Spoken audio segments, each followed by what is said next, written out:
Bancar o canastrão no dia a dia, pra alimentar a nostalgia e sonhar. Lutar para manter a chama acesa, pra não deixar a correnteza nos levar. Saber onde é Brasil, onde me engano, esse moleque suburbano numa pelada de quentinho. Tentar driblar com classe a vida vã, um Almir e Pojucã, no velho Screte vascaíno, pra sambar sem breca em contramão, na ladeira da redenção, Otelo beijando Oscarito. Eu vi numa canção do Aldir Blanc, numa chanchada da Atlântida, outros Brasis bem mais bonitos.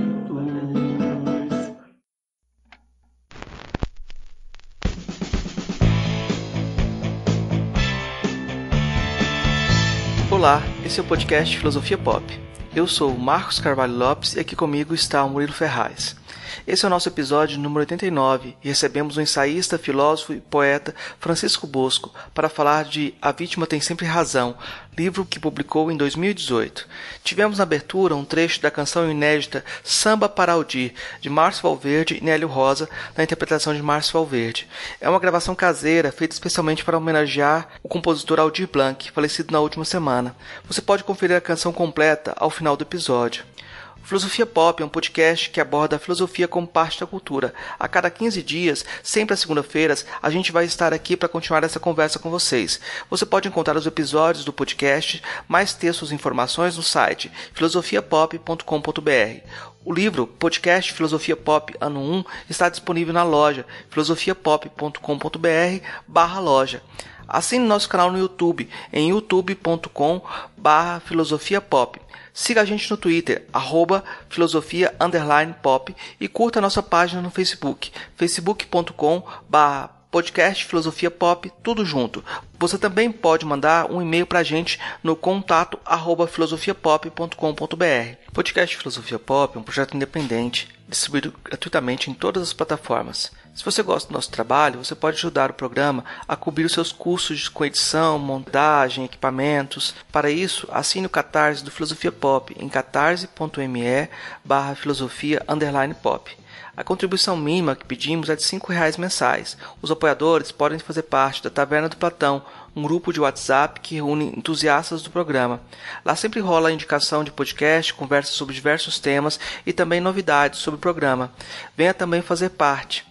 Se você apoia o Filosofia Pop no Catarse e não recebeu a mensagem para entrar no grupo, entre em contato conosco para participar.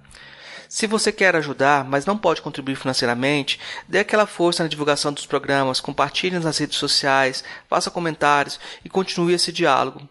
Se na sua escola, universidade, terapia do sono, o programa foi útil, não deixe de repercutir esse resultado. Pode salvar um dia e dar aquela energia para continuar a produção. Vamos então para a nossa conversa sobre A Vítima Tem Sempre Razão com o Francisco Bosco.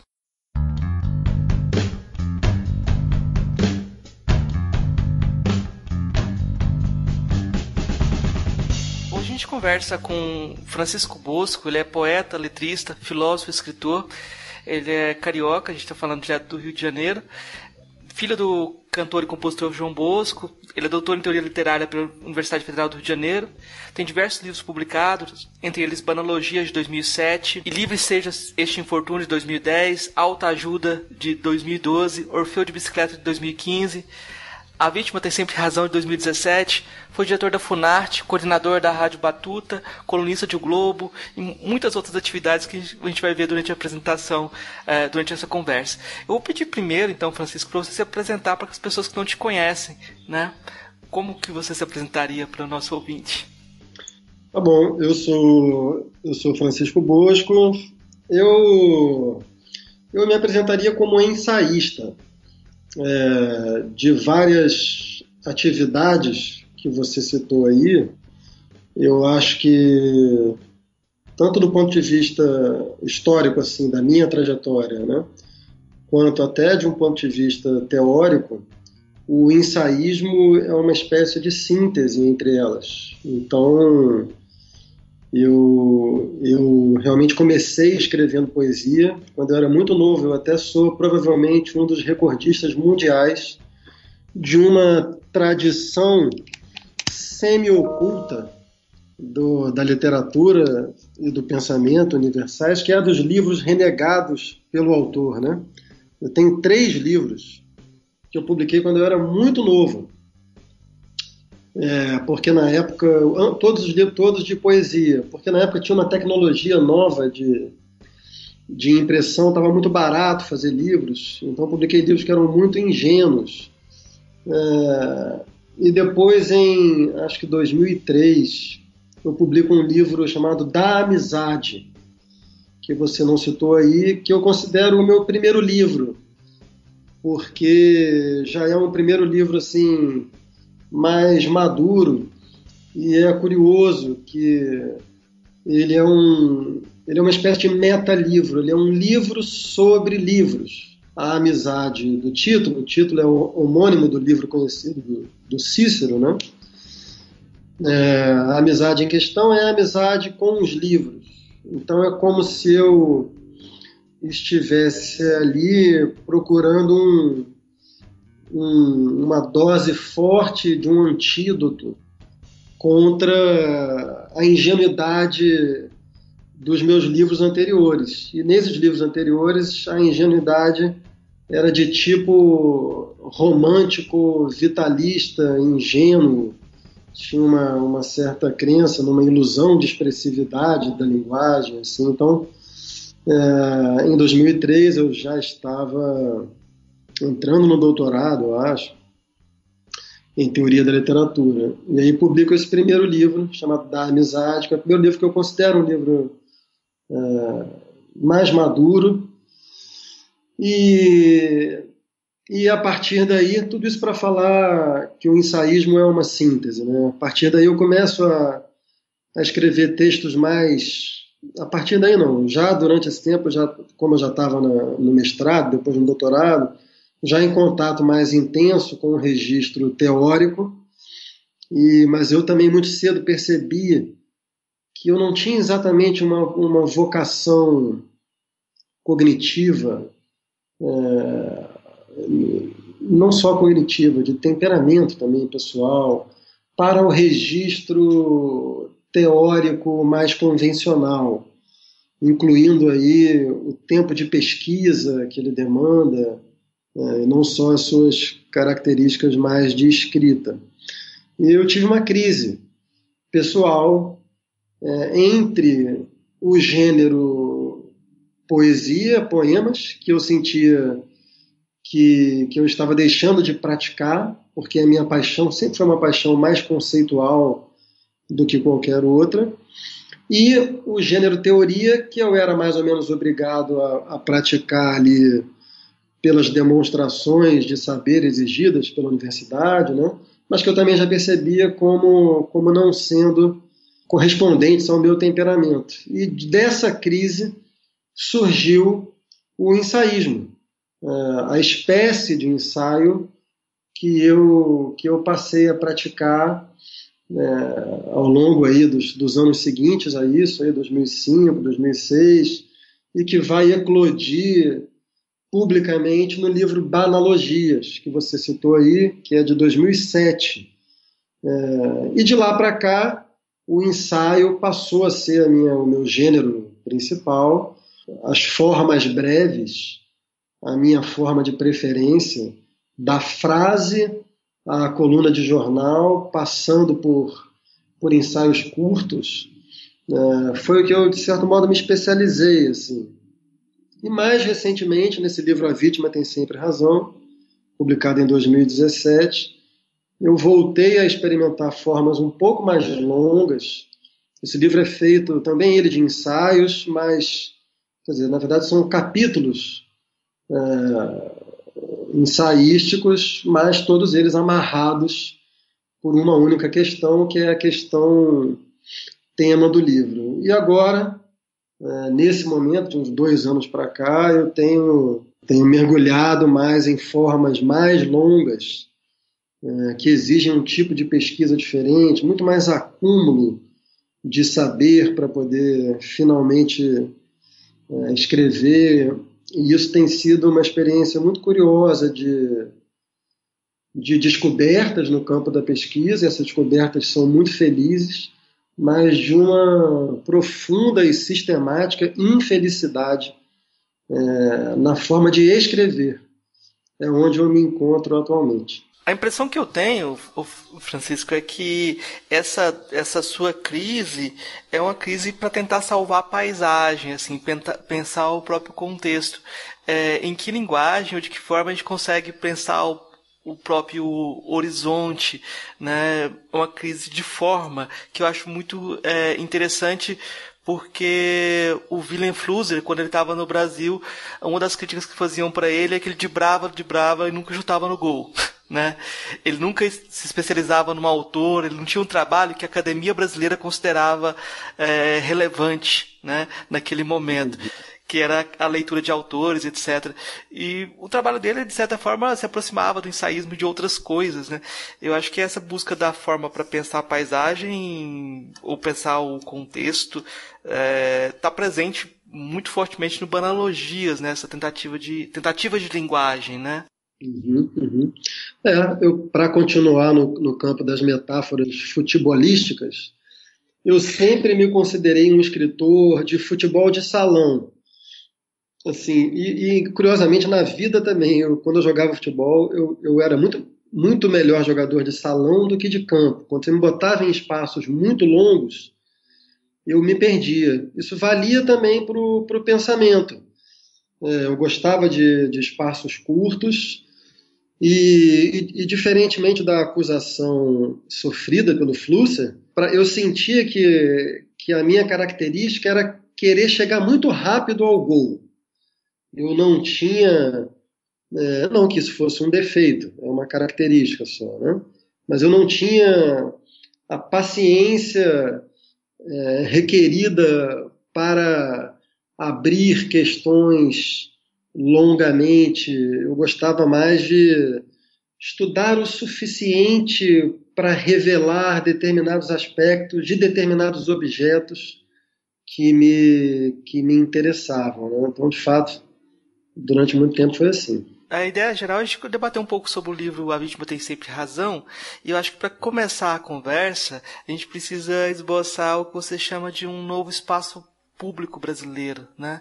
O que seria esse novo espaço público brasileiro? Como é que você vê a gestação dele? O novo espaço público brasileiro, ele emerge historicamente com uma crise do lulismo, né? Do lulopetismo, na verdade. Eu acho que dá para dizer que o lulopetismo, principalmente o lulismo, né? Principalmente o lulopetismo encarnado na figura do Lula, foi uma espécie de tradução dentro do campo institucional do que a noção de cordialidade foi dentro da tradição culturalista de interpretação do Brasil. Então, a forma de governo Lula foi uma forma que privilegiou o combate à pobreza em detrimento de um confronto direto com o capital, digamos assim. E foi extremamente bem sucedido nesse propósito por muito tempo, como a gente sabe, né? Mas a partir de 2013, esse modelo começa a entrar em xeque, né? 2013 foi a primeira pedra atirada no lulismo. E embora os indicadores econômicos, então, ainda fossem muito bons, o Brasil ainda tinha um nível de desemprego baixo, ainda tinha um crescimento de produtividade razoável, já começando a ficar distante os anos do chamado milagrinho econômico, mas ainda assim o país crescia. A aprovação da presidente Dilma em março de 2013 era ainda muito alta, acho que era cerca de 60%. E em 2013 tudo isso começa a ser atacado. Esse processo continua em 2014, mas a partir de 2014 a economia começa aí sim a degringolar, e aí vem o processo que todos nós conhecemos, né? O processo que levaria ao impeachment, né? Tem Lava Jato, tem a participação do PSDB nisso. Aí depois a gente pode entrar com calma nisso se você quiser. Mas o primeiro, tudo isso para dizer que o primeiro aspecto, digamos assim, formador do que eu chamo de um novo espaço público é uma corrosão de uma certa cordialidade social sustentada pelos indicadores do lulismo. Esse é um primeiro aspecto. O segundo aspecto é a emergência das redes sociais digitais no Brasil. O Brasil tem sido um grande usuário de redes sociais digitais de primeira hora, né? Já milhares de pessoas usando as principais redes sociais digitais. E foi justamente nesse espaço que se formou esse novo espaço público.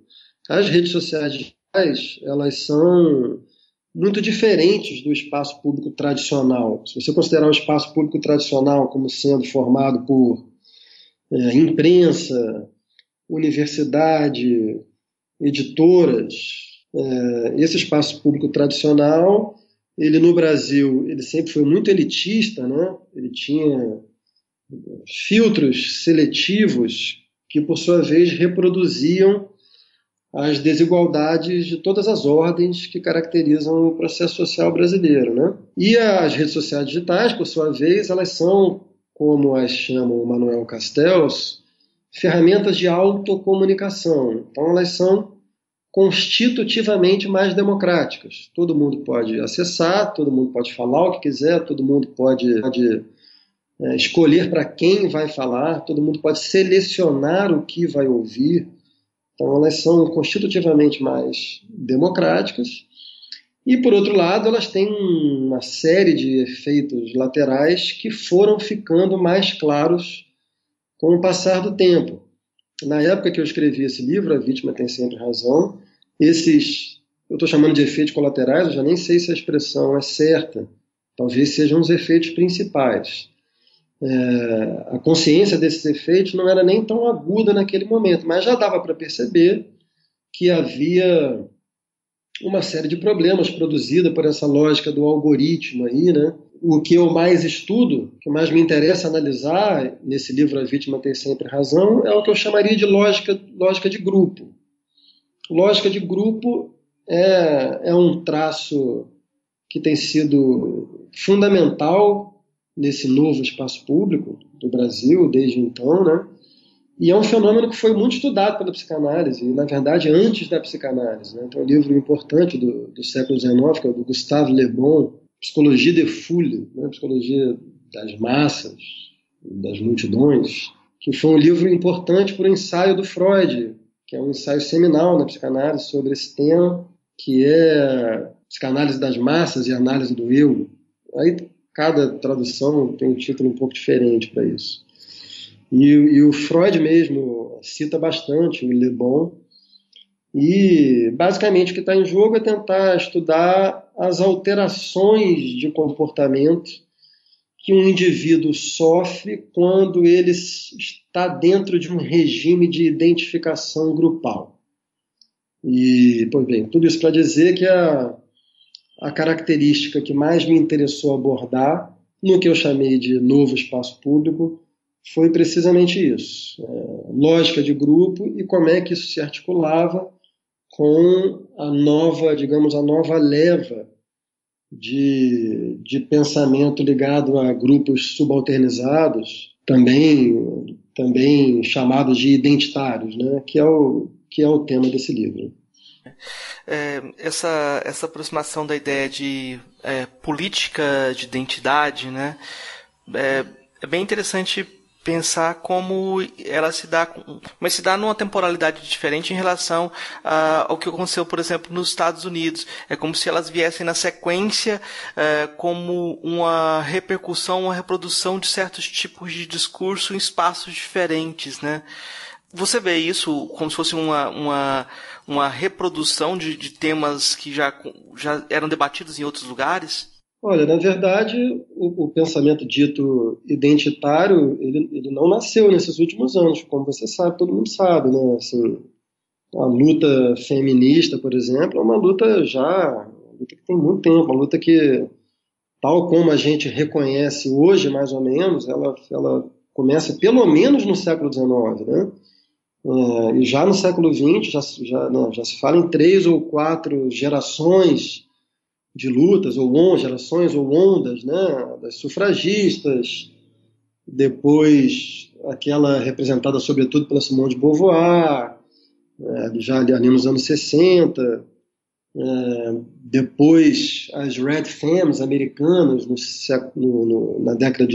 final da década de 70, começo da década de 80, e mais recentemente a questão de gênero trazida pela Judith Butler, por exemplo, talvez seja quem melhor tenha representado isso. Cada momento tem um conjunto de questões em relação a questões raciais, a mesma coisa, né? O Brasil, você pode remeter essas lutas raciais aos movimentos quilombolas.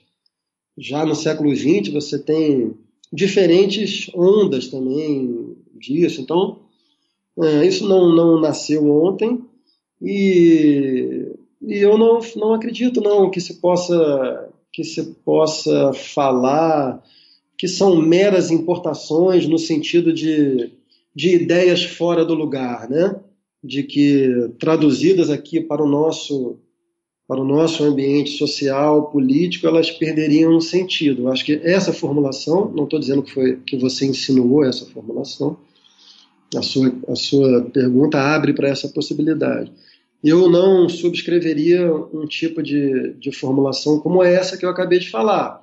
Eu acho que tem muita, essencialmente, assim, as questões trazidas por esses movimentos, elas são pertinentes. Tem diversos problemas, como eu aponto no livro, mas em geral são pertinentes. Agora tem uma longa questão aqui que a gente pode entrar nesse momento ou depois, que é o modo como a própria lógica particularista que caracteriza a perspectiva identitária, o modo como isso se choca contra uma tradição muito forte no Brasil, que é a tradição que a gente poderia chamar de pensamento pró-mestiçagem, e que é uma coisa que começa assim, de maneira mais organizada, provavelmente com as ideias de José Bonifácio, o patriarca da independência, e segue adiante por poetas, escritores do Segundo Reinado,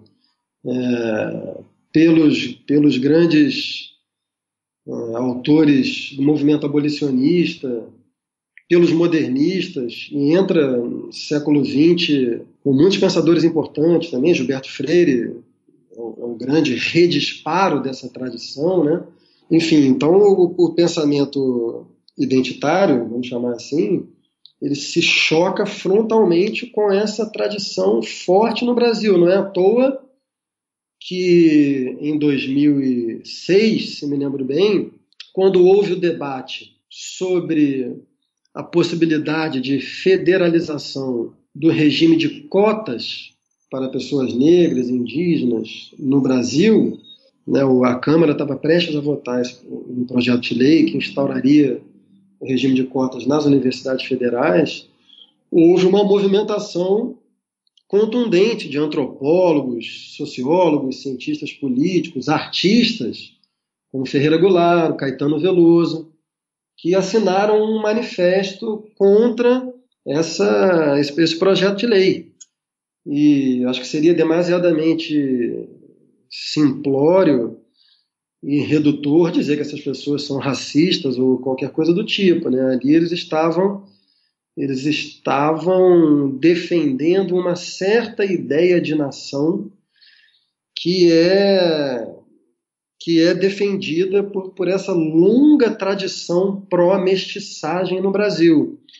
Então, nesse sentido, aí, se você quiser, a gente pode entrar mais profundamente nisso, mas nesse sentido, sim, existe um choque na tradução dessas ideias para o Brasil. E aí, sim, a maior parte dessas ideias, dos conceitos, existe um verdadeiro glossário dos movimentos identitários, e esse glossário, ele, em geral, vem de outros países. provavelmente sobretudo os Estados Unidos. Queria que você comentasse um pouquinho sobre outro conceito que chama muita atenção logo no início do seu livro, que é a redescrição da ideia de empatia, você problematizar a ideia de empatia, que é um chavão comum de você pedir a empatia como caminho para a solidariedade mais ampla e justiça social, simplesmente, como se fosse imediato essas coisas. E você problematiza esse conceito de uma forma muito interessante. Queria que você comentasse um pouquinho sobre isso. Tá. Nessa passagem do livro, eu basicamente exponho algumas ideias do Paul Bloom, que é um intelectual, um psicólogo australiano, que escreveu esse livro chamado Against Empathy, né, contra a empatia, tendo, portanto, conseguido fazer naquele ano um título mais antipático que o meu. E o que ele vai dizer é basicamente que a empatia, como é uma espécie de ferramenta emotivo-imaginária no sentido aí lacaniano, né? Ela mobiliza a identificação das pessoas. A gente tem empatia com alguém com quem a gente é capaz de identificar. Então, essa ferramenta, ela, ao contrário do que parece à primeira vista, ela pode produzir resultados sociais ruins, porque ela pode, em primeiro lugar, ser orientada pelos preconceitos sociais ordinários. Então, nesse sentido, digamos assim, uma pessoa branca de um determinado grupo social tende a produzir mais empatia, já que se trata de um fenômeno de identificação, tende a produzir mais empatia com uma pessoa do seu próprio grupo social e gênero, e, entre aspas, raça, etc., do que com uma pessoa fora desse grupo. E aí, nesse sentido, as consequências políticas da empatia acabariam sendo conservadoras, né? E, além disso, a empatia, também por ser uma ferramenta, digamos assim, emotiva, imaginária, ela não costuma conduzir à percepção da dimensão estrutural dos problemas. Você acaba percebendo o problema na sua dimensão concreta e superficial e não consegue perceber a estrutura mais ampla de onde aquele problema se origina. Ora, as respostas sociais eficientes são sempre da ordem da estrutura, né? Sempre preciso ver a origem estrutural de determinados problemas, né? Então, eu diria que o campo político-moral é um campo estrutural, enquanto que a empatia ela se dá nesse registro emotivo imaginário. Por isso ela é limitada, em geral, e corre o risco de reproduzir preconceitos e de não ver o quadro estrutural mais amplo. De certa forma, esse argumento parece estar conectado com a forma de se relacionar com o outro, de construção de pontes ou de reforço de laços grupais. Esses dois tipos de modelo de relação que você descreve também, como se de um lado você tivesse essa abertura para o diálogo e de outro lado esse reforço dos grupos identitários. É isso mesmo? Dá para fazer essa relação entre esses dois passos? Dá, acredito que sim. Eu aproximaria a empatia de uma estratégia que a teoria social e política chama de bonding, né? Que é a de construção de laços grupais por identificação. Ora, justamente os teóricos que costumam mobilizar esses conceitos vão dizer que essa estratégia de bonding, né, de você produzir maior coesão entre membros de um determinado grupo, ela funciona no sentido de fornecer apoio psicológico para as pessoas, quando se trata, porque tem que ter em mente que são grupos muitas vezes humilhados socialmente, com todos os problemas de reconhecimento que podem existir. Então são estratégias fortes nesse sentido, né? Geram cooperação dentro do grupo.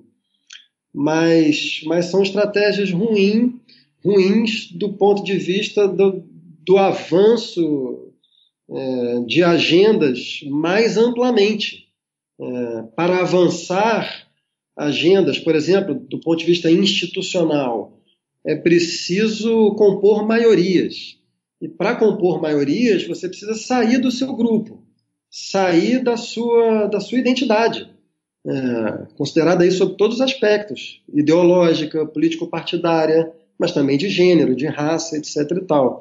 Essas são as estratégias chamadas de bridging, como o nome em inglês sugere, né? Fazer pontes.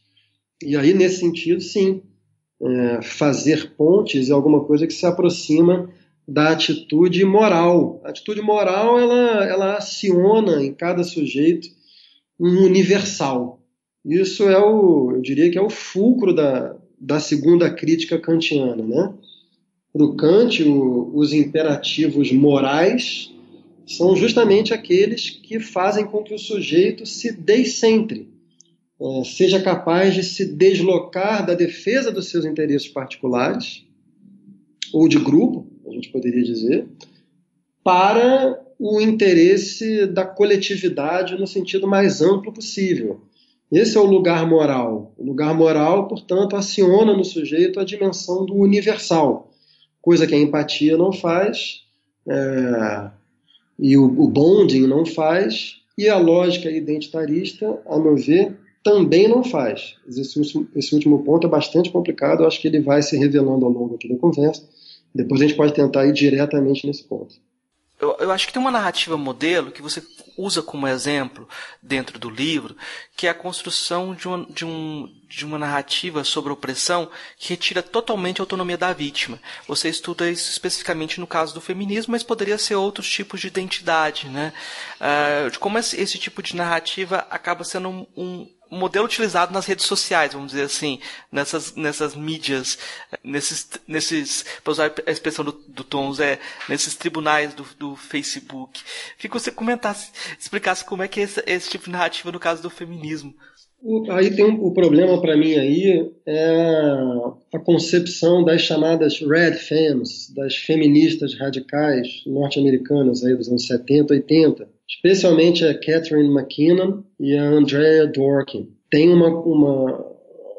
uma concepção fundamental em jogo na obra delas, nas ideias delas, que é de que as sociedades patriarcais são tão opressivas com as mulheres que nelas as mulheres não têm autonomia nenhuma. E isso tira a legitimidade de qualquer manifestação que as mulheres apresentam sobre o seu próprio desejo. Nesse sentido, a gente não poderia usar o consentimento como critério, a linha de referência para determinar o que é ou não aceitável nas interações heterossexuais, né? E eu acho essa interpretação ahistórica, anacrônica, porque acho que você não pode comparar a situação da mulher, por exemplo, no século XIX. Me veio à cabeça porque o ensaio que abre um livro famoso, e muito bom, da Andrea Dworkin, é sobre o casamento do Tolstói. E, com efeito, o que você tem ali é uma situação de autonomia da mulher muito precária. Ora, o que acontece? A gente sabe que até no campo das teorias da justiça, né, a legitimidade de qualquer contrato, seja um contrato público, seja um contrato apenas de natureza moral, da vida privada, portanto, a legitimidade de qualquer contrato pressupõe a autonomia das partes. Você não pode ter um contrato com um escravo, por exemplo, né? A escravidão ela é contra o regime contratual por definição. Então, a premissa das feministas radicais é de que, mesmo em sociedades pós-revolução sexual, nas democracias modernas ocidentais, né, portanto, aí, mesmo em sociedade depois dos anos 60 do século XX, as mulheres não têm autonomia para se responsabilizarem pelo próprio desejo. E com isso você perde o consentimento como linha de referência para determinar o que é ou não aceitável. O corolário desse raciocínio é de que toda relação heterossexual é violenta. Daí que, em geral, as feministas que vêm dessa linha do feminismo radical tendem a produzir o que uma feminista muito importante francesa, filósofa, chamada Elisabeth Badinter, de quem eu sou um grande admirador, o que a Badinter vai chamar de lógica do amálgama. Porque se você parte dessa premissa das feministas radicais, não faz muita diferença entre um homem que xinga uma mulher, ou um homem que faz um galanteio errado no espaço público, né, que pode configurar uma espécie de assédio moral, enfim. Não faz diferença entre isso e um estupro propriamente. E nem faz diferença também entre uma relação heterossexual saudável e um estupro, porque dentro dessas premissas nem sequer haveria uma relação heterossexual saudável, né? Então esse que é o problema da autonomia que eu coloco no livro. Eu discordo bastante dessa perspectiva aí. Dessa perspectiva que retira a liberdade do outro. Uma das coisas que eu acho que... Desculpa, Marcos. Eu discordo da perspectiva que considera que as mulheres não têm autonomia em sociedades como a nossa. Tem um problema com que eu me choco o tempo todo nas minhas leituras da atuação da militância identitária, é que a militância identitária, por militância eu estou entendendo assim, mais os divulgadores, as pessoas que ficam na internet, um certo ativismo digital, do que os, digamos, chefes de escola. Em geral, quando você vai ler autores assim mais sofisticados, eles são sofisticados, né? Então, você não encontra tanto essas coisas, assim, mas a militância digital é muito difícil que ela seja capaz de pensar com nuance, de pensar estabelecendo distinções, estabelecendo diferenças. E, para mim, todo pensamento político, toda atuação política que não opera a partir da necessidade de se fazer distinções, ela tende a ser desastrosa. Então, o meu problema é isso, assim, é evidente que há uma história profunda do patriarcado, né? Quem melhor estudou isso foi uma francesa, num livro chamado Le Mythe de la Virilité, se não me engano, Olivia Gazalet. Esse é um grande livro que não foi traduzido ainda para o Brasil. Ela resolveu pegar o touro à unha, ela resolveu pegar essa fumaça sobre o patriarcado e tal, e tentar entender historicamente como se formou o patriarcado, quando se formou o patriarcado, que tipo de evoluções isso sofreu historicamente.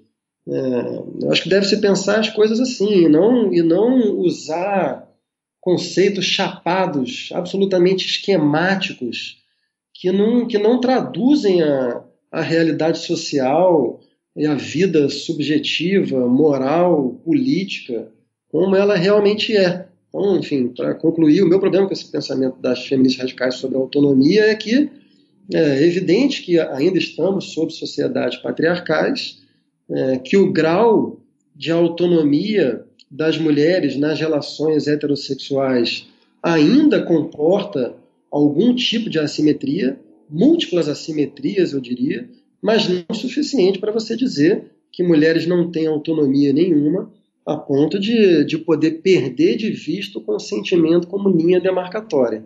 E aí todos os corolários que decorrem daí são, a meu ver, absurdos, né? Porque daí você está um passo não, daí você já está falando que todo homem é um potencial estuprador, né? Toda relação heterossexual é constitutivamente violenta, etc. E tal.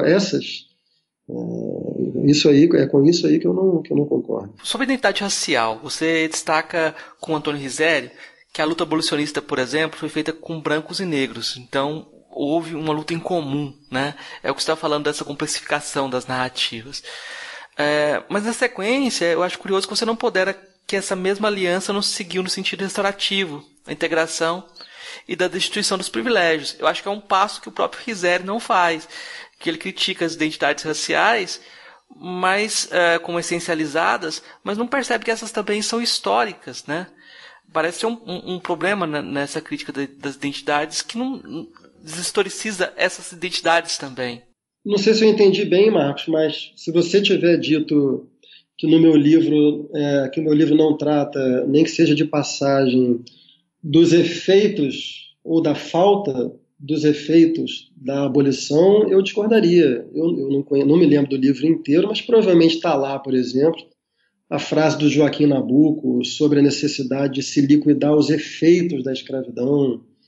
E no Risério também, assim, eu estou longe de ser assim, de estar alinhado às ideias do Risério, né? Não sei se você tem acompanhado, mas o último livro que o Risério publicou, ele cita muito o meu livro e, em geral, criticamente. O Risério considera que eu sou um intelectual com os pés profundamente plantados no identitarismo.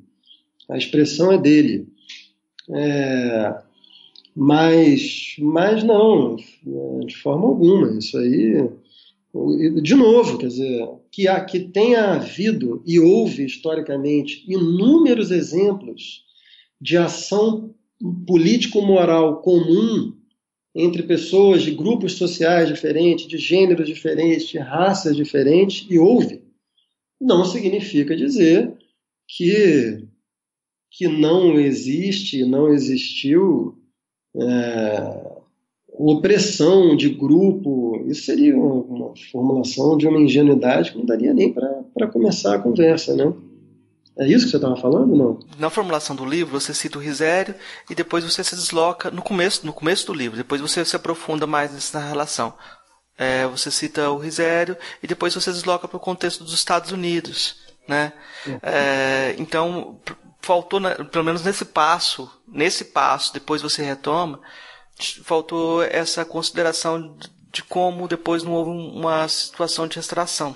Mas eu acho que isso realmente foi uma pergunta que eu acho que foi um pouco mal colocada, me desculpe. Né? Só para deixar claro aqui que eu considero isso evidente, né? Assim, todo mundo sabe que no Brasil não houve, mas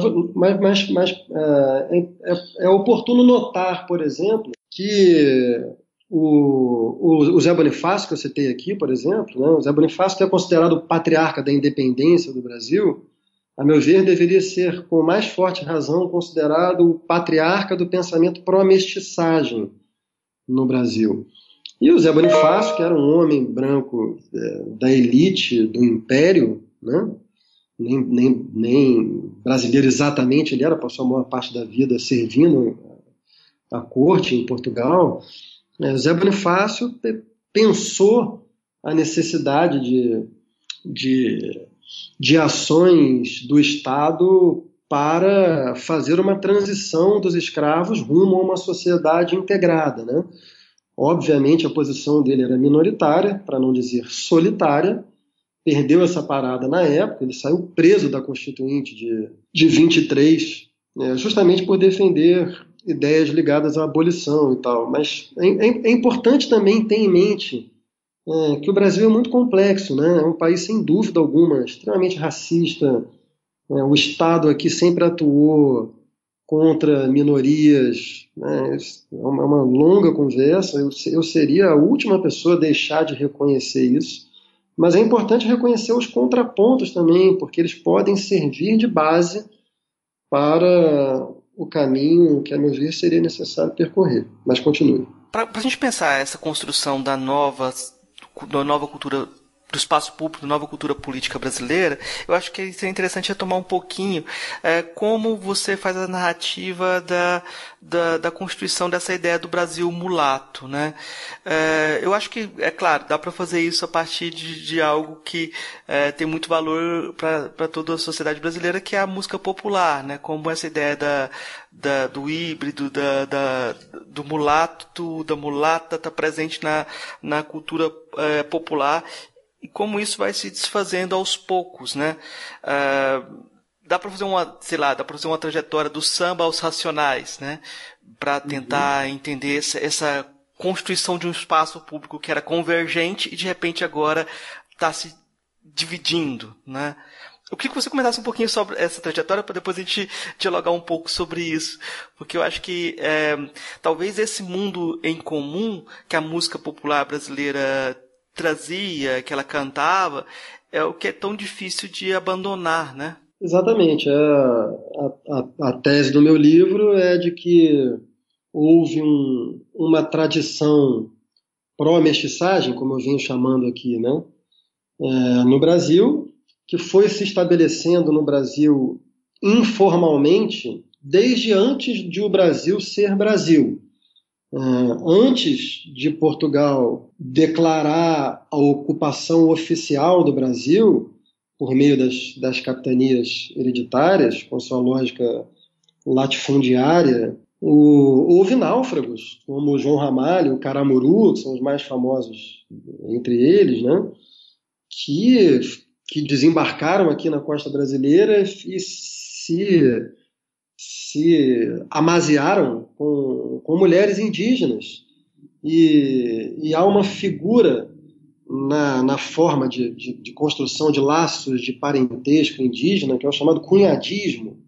O Darcy Ribeiro trata disso no seu Povo Brasileiro, né? O cunhadismo era a maneira como os indígenas traziam pessoas de fora dos seus grupos para dentro do grupo. Então, esses portugueses, quando se casaram com mulheres indígenas, se tornaram parentes dos indígenas e foram formando as primeiras comunidades de mamelucos, ou o que o Darcy Ribeiro chama de brasilíndios. E a partir daí, aí começa a aventura da miscigenação brasileira e da mestiçagem brasileira, né? Que tem, portanto, uma dimensão que ela é informal. Tá? Depois eu vou voltar a esse ponto.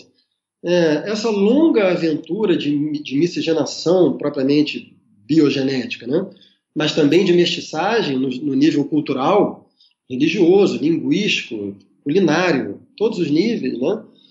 Quando ela chega no século XX, ela está muito madura e ela acaba produzindo, articulada a outros fatores, aquilo que a gente conhece como cultura popular brasileira, que é uma coisa muito forte no Brasil.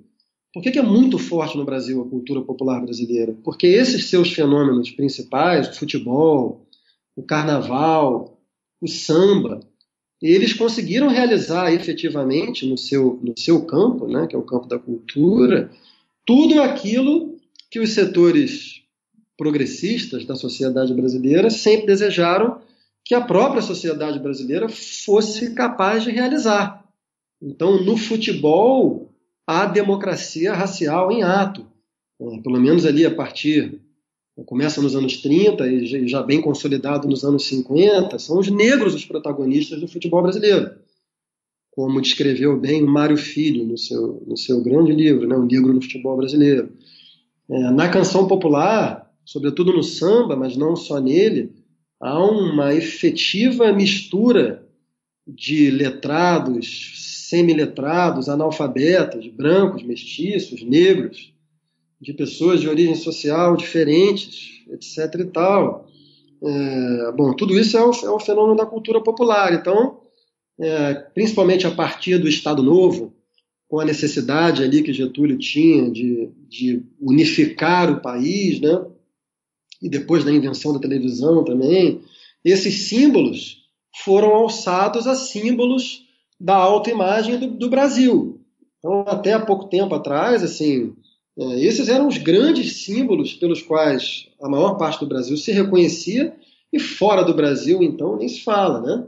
Uma vez eu estava no interior da Índia, com uma camisa do Brasil, e na época eu tinha um bigode, um bigode meio mexicano, e um indiano pobre apontou para mim e falou: Rivelino. Então, essa é a autoimagem do Brasil, isso é muito forte. Isso, entretanto, foi questionado há muito tempo.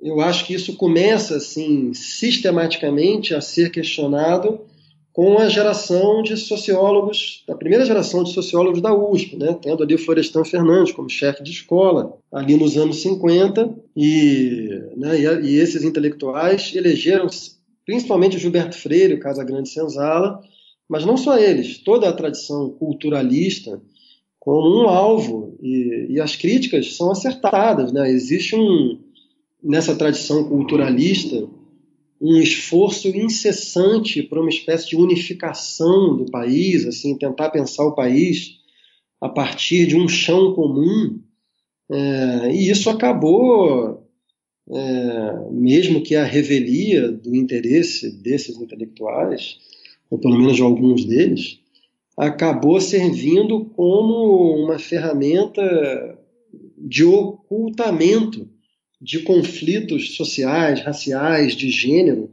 efetivos no país, né? Mas eu diria até que o maior golpe que essa tradição pró-mestiçagem sofreu no Brasil não foi nem dessa primeira geração da USP, não. Esse já foi muito forte. Mas foi de um seu leitor, que é o Abdias do Nascimento. Eu estou te falando coisas que nem estão no meu livro, que eu estudei depois.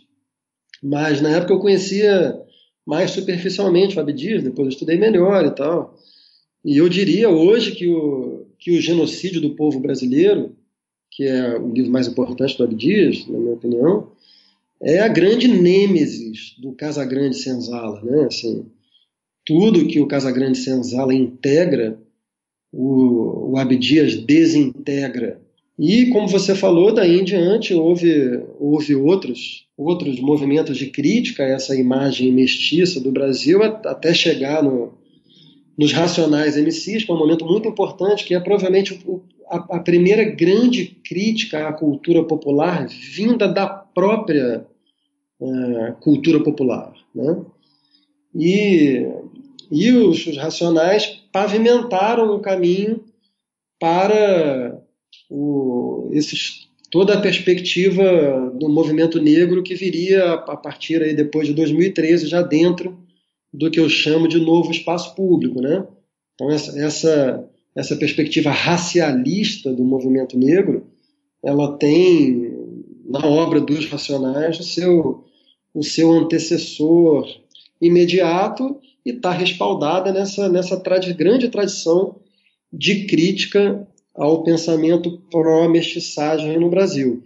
É mais ou menos isso. Então, no Brasil, você tem duas correntes. Você tem duas correntes muito fortes, né? Você tem uma corrente pró-mestiçagem, que é essa que vai de José Bonifácio até, se você quiser, aí, Antônio Risério, passando por Caetano Veloso, José Miguel Wisnik, o próprio Darcy Ribeiro, um marxista, é verdade, mas pertencente a essa tradição, e tantos outros. E, de outro lado, essa contra-imagem do Brasil, que talvez comece de uma maneira assim, organizada, sistemática, na USP dos anos 50. Tem no Abdias do Nascimento um grande ponto de concentração e de irradiação dessas questões, principalmente para as pessoas negras, né? E daí em diante segue, aí vai chegar nos Racionais e vai chegar no movimento racialista contemporâneo. Essas duas correntes estão em luta até hoje, mas eu diria que nos últimos anos tem prevalecido o pensamento anticulturalista. Acho que dá para dizer isso. Aí eu vou te dizer assim, o que me incomoda talvez um pouco seja essa ideia do pensamento racialista, sabe? Porque você tem várias divisões do que pode ser identidade racial, né? Você tem várias construções de identidade racial, pode ser biológica, pode ser histórica, pode ser, sei lá, tem vários sentidos. E quando coloca racialismo, coloca como se o conceito de raça fosse automaticamente descartável. E na medida em que ele tem um uso social, se existe racismo, talvez a gente não pode descartar o conceito, porque a pessoa está sofrendo racismo, né? Então, talvez esse... É o vocabulário, né? É uma disputa de vocabulário, que eu acho que... Eu digo que eu aprendi mais na Unilab, Antes eu não tinha tanta consciência. Mas eu estudava o Cornel West, eu estudei bastante Cornel West e eu acho que a gente derrapa um pouco numa divisão que eu acho que você faz bem cuidadosa entre os feminismos, né? Mas na questão racial, na minha opinião, falta um mesmo cuidado.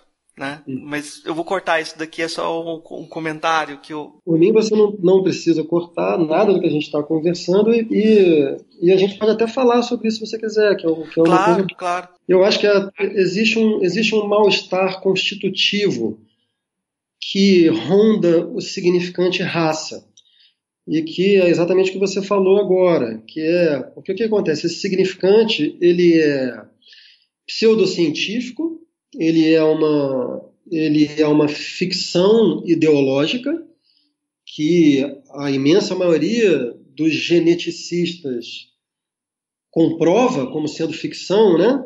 Segundo a maior parte dos estudos genéticos, até onde eu conheço, o conceito de raça não existe, né? Mas, por outro lado, ele é uma realidade histórico-social com um conjunto de efeitos sociais que se propagam até hoje e que mesmo em tempos de esvaziamento da força da sua pertinência ideológica, os efeitos produzidos na época do auge da crença ideológica nesse significante continuam sendo perpetrados até hoje. Então, tem muita gente que trata disso. Se eu não trato de maneira sofisticada disso nesse livro A Vítima Tem Sempre Razão, foi mais por descuido do que por ignorância, porque eu já sei disso há muito tempo. Tem muita gente tratando disso hoje. Talvez quem melhor trate disso hoje seja o Achille Mbembe, no Crítica da Razão Negra, né? Tem páginas luminosas sobre essa ambiguidade constitutiva da raça.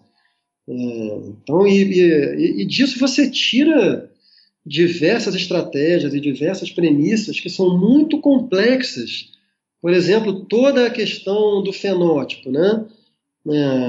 Como é que boa parte do movimento negro trata a questão do fenótipo. Então, tem muita gente que se queixa de que essa questão de transformar esse termo está em desuso hoje, né, os pardos, segundo a terminologia do IBGE, transformar pardos em negros seria uma ficção fenotípica. E de fato, assim. Então a tendência é que, por exemplo, a tradição pró-mestiçagem ela vai criticar essa estratégia, porque justamente ela comporta uma falsificação das gradações fenotípicas da população brasileira, que a tradição pró-mestiçagem deseja manter e multiplicar. Porque qual é a estratégia da tradição pró-mestiçagem? É você superar o racismo por meio da radicalização da mestiçagem. Então, se eu interpreto bem essa tradição, o que está em jogo é superar o racismo, né, por meio da dissolução do fenótipo, digamos assim, né? Então, é como se essa tradição considerasse a mestiçagem brasileira uma mestiçagem incompleta, no mesmo sentido que alguns autores falam em modernidade incompleta, né? E que seria preciso levá-la às últimas consequências. Por outro lado, a tradição racialista, anti-mestiçagem, o que interessa a essa tradição é explicitar os conflitos que a tradição pró-mestiçagem oculta. E aí, nesse sentido, interessa manipular o fenótipo para fins políticos. E é pertinente, na verdade, assim, porque por exemplo, né, lá onde a ideologia racista fazia com que muitos negros tendessem a se autodeclararem brancos por identificação com a ideologia branca, racista, né? Trata-se de inverter esse processo, então, e pegar essas pessoas e trazê-las para a identificação com o campo negro. Então, na verdade, o que você tem aí, você tem o campo fenotípico ambíguo, mais indeterminado, ele é politicamente disputado por essas duas tradições. E como, na verdade, o fenótipo no Brasil, assim, o fenótipo ele é uma espécie de meio, ele é uma espécie de, ele é quase um significante vazio, pelo menos nessa zona mais intermediária, né? E esse significante vazio ele vai ser preenchido pelas disputas políticas. E as disputas políticas envolvem racismo, envolvem preconceito. Então, o que está em jogo é tentar preencher esse significante vazio de acordo com o que interessa a determinada estratégia. Enfim, ficou muito abstrato, mas... Não, é isso mesmo. Eu acho muito interessante. Eu vou dar um exemplo só para ilustrar uma situação dessas. Muitos estudantes da Unilab são de países africanos e eu montei lá um grupo de hip hop, né? E com estudantes que eram rappers nos países deles. E eu pedi para eles fazerem uma música sobre a experiência nova que eles estavam tendo no Brasil de preconceito, né? Que eles não tinham essa experiência, por exemplo, em Guiné-Bissau. E ao invés de falar de preconceito, eles falaram, a música começa: eu sou negro, eu sou preto, eu sou africano. Antes de falar de preconceito, você tem que assumir identidade racial. Sem assumir identidade racial, você não consegue lidar com essa situação, né? Então eu acho muito interessante, porque se encaixa bem no Achille Mbembe, por exemplo, nessa questão da autoafirmação como passo, né, necessário, e diz bem o que você está descrevendo, né? Eles não eram racializados, não se viam de forma racializada no espaço africano, mas dentro do espaço brasileiro, por questões políticas e por sofrerem preconceitos também, tiveram que assumir esse tipo de discurso, né? Eu queria que a gente debatesse alguns exemplos. Eu não sei se você trouxe vários exemplos no seu livro de como essas políticas de identidade que colocam a vítima como sempre tendo razão, né, como se ela fosse sempre estruturalmente oprimida e não tivesse espaço de liberdade. Você trouxe vários exemplos no seu livro. Tem algum outro exemplo novo que você encontrou depois de que você terminou seu livro, que seria interessante a gente comentar? Antes de a gente passar o exemplo, eu posso, aqui para as pessoas que estão nos ouvindo e que não leram o meu livro, posso só falar um pouquinho sobre o título do livro, A Vítima? Claro.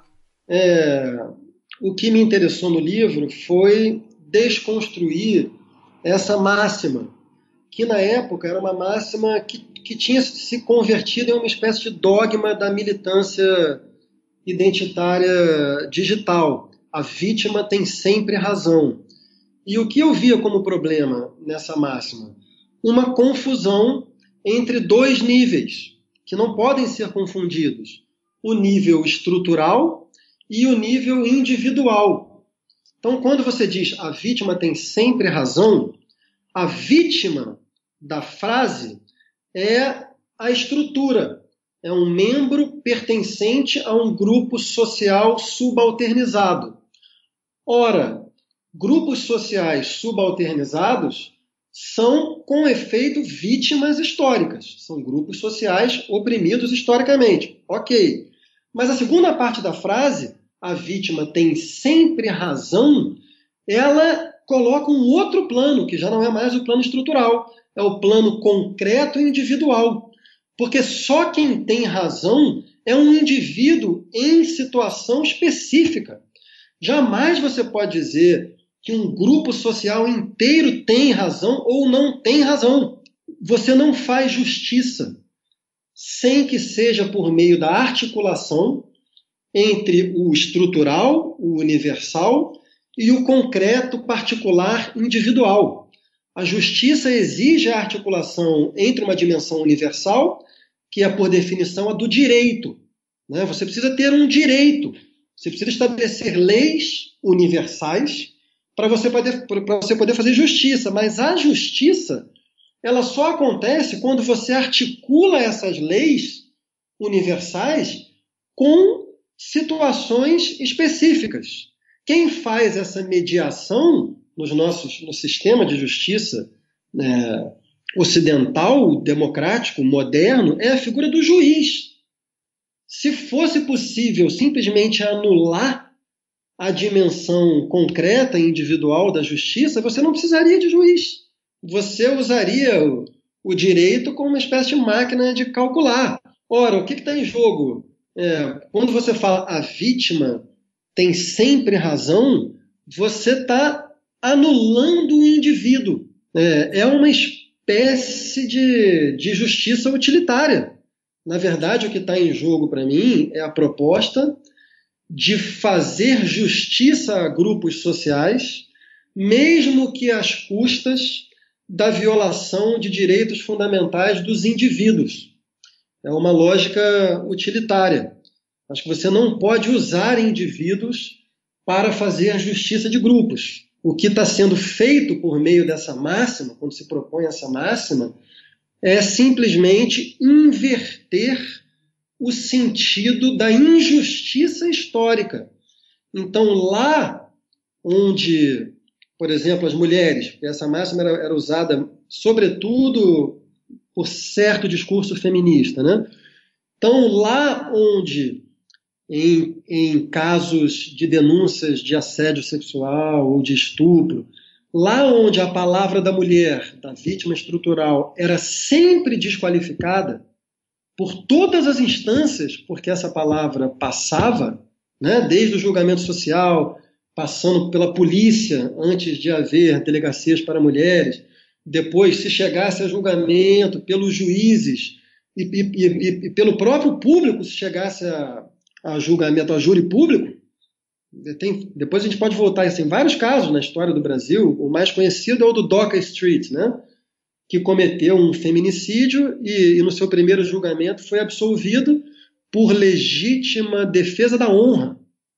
Enfim, lá onde a vítima estrutural era sempre desqualificada, então inverte-se a injustiça e passa-se a desqualificar agora todo o indivíduo pertencente não é a melhor palavra, todo indivíduo que tem um marcador inscrito num grupo social privilegiado.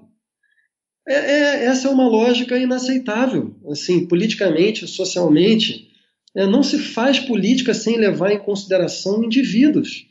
E essa lógica, a vítima tem sempre razão, essa frase, a vítima tem sempre razão, ela é, na verdade, apenas uma das manifestações de uma ampla lógica de fundo de movimentos identitários que consiste na anulação dos indivíduos. Contra isso que eu me ergo nesse livro A Vítima Tem Sempre Razão. Você não pode anular indivíduos. Desculpa, só para terminar, antes da gente passar aos casos concretos, assim, tem um livro que é muito importante, que é um livro do Karl Jaspers, não sei se você conhece, chamado A Questão da Culpa, que o Jaspers escreve na Alemanha pós-Segunda Guerra. O livro é publicado durante os tribunais de Nuremberg. E o Jaspers escreve, portanto, para uma Alemanha extremamente dividida e polarizada. Tem muitas semelhanças entre esse livro e a situação brasileira contemporânea. E o objetivo do Jaspers é tentar voltar a fazer com que o país tivesse um mínimo de solo comum, de denominador comum, que havia sido perdido, segundo ele, em larga medida por um equívoco em relação aos conceitos de responsabilidade e culpa. O que ele vai dizer basicamente é o seguinte: culpa é alguma coisa que só pode ser atribuída a um indivíduo por conta de um ato que ele efetivamente cometeu. Responsabilidade não. Responsabilidade é aquilo que todo sujeito tem relativamente às questões da sua comunidade. Então, eu, como homem branco, hétero, cis, eu sou responsável pelo racismo, eu sou responsável pelo sexismo, eu sou responsável pela homofobia, eu sou responsável pelo classismo. Responsável significa que eu não devo me omitir perante essas questões, que eu devo me posicionar politicamente em relação a elas, defendendo, atuando no sentido de uma universalidade. Culpa não, eu não sou culpado, eu como indivíduo, homem, não sou culpado pelo sexismo. Eu como indivíduo branco, não sou culpado pelo racismo e assim por diante, a menos que as minhas atitudes morais e políticas de fato reproduzam essas estruturas racistas, sexistas, classistas, etc. Ora, no momento em que eu escrevi esse livro, os movimentos identitários, o discurso identitário fazia essa confusão o tempo inteiro e atribuía culpa a determinados indivíduos por conta de marcadores de gênero, de raça, etc. e tal, sendo que esses indivíduos não tinham cometido atos pelos quais eles pudessem ser imputados. Esse que é o ponto de partida, ok? Tem um ditado banto que diz que um crime é sempre um crime da comunidade, né? Nesse sentido, eles estão falando em algo estrutural, né? Se alguém chegou a ser criminoso, eles vão olhar para ver o que aconteceu com o que a comunidade fez na formação daquele indivíduo que faz parte da comunidade também, né? Até o ponto de excluí-lo da comunidade. Por enquanto que ele for da comunidade, há esse tratamento, né? É muito curioso nesse caso como a exclusão da comunidade é o sinal de culpa, né? Vamos dizer, individualizada. Quando a pessoa chega a ser excluída da comunidade, ela é considerada culpada no sentido ocidental, né? Antes, a comunidade tenta reintegrar essa pessoa e faz diversos procedimentos para reintegrá-la. Por isso que, tendo em vista esses exemplos e até outras perspectivas, assim, por exemplo, até do Luiz Eduardo Soares, quando ele fala sobre a questão do Brasil, ele tentou propor a ideia de um tipo de anistia. Ele achava que devia ter uma anistia para a questão do tráfico de drogas, um momento em que as pessoas pudessem sair do movimento sem serem culpabilizadas, porque você teria um crime estrutural, né? Essas ideias parecem muito longe daquilo que a gente consegue considerar aceitável por conta de uma forma de pensar, né? Não sei. Eu estou só colocando... Eu estou colocando outras coisas para você, assim. Eu acho assim, em primeiro lugar, Marcos, sinta-se inteiramente à vontade para me criticar. Não tem nenhum problema com isso não, tá? Por favor. Eu acho muito bom o que você trouxe. Mas me permita discordar, porque eu acho que tem uma confusão no que você apresentou. Porque uma coisa é a compreensão de que todo ato individual, de alguma maneira, é determinado pela estrutura social. Então não existe um caso isolado.